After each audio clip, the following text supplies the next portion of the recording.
Before I press play on the video, notice Haile Selassie said that the Kebra Negus was simply a story, an ancient Ethiopian story, but the reporter was promoting the story as if it was facts.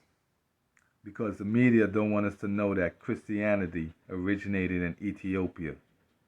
Notice when Selassie was asked about when Christianity entered Ethiopia, the reporter answered his own question while talking over Selassie as if Haile wasn't speaking in English. In other words, they want us to believe that Ethiopia learned Christianity from Greece, who learned it from Rome, who learned it from Arabia, who eventually got it from Egypt.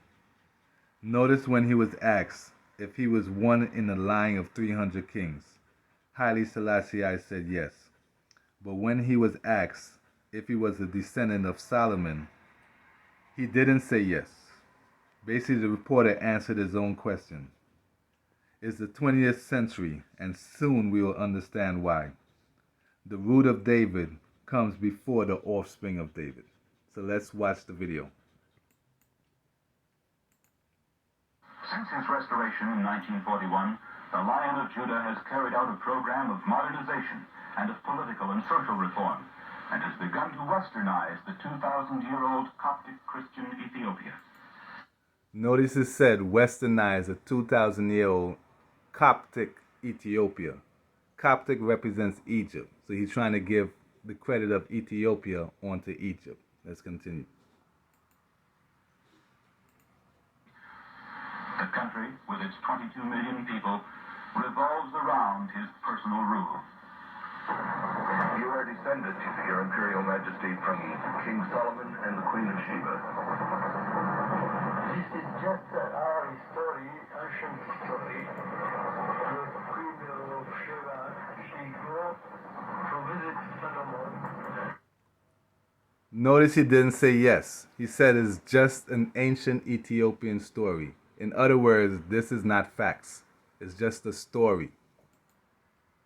Our story, ancient story. The Queen of Sheba, she go to visit Solomon. King Solomon.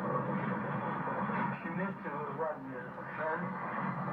She returned back to her country. Our story says since that time we turned from King Solomon country.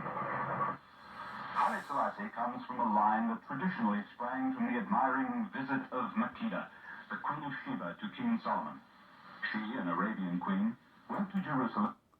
Literally, he just told the reporter it's just a story. But the reporter is like, now, forget what you said. This is what actually happened.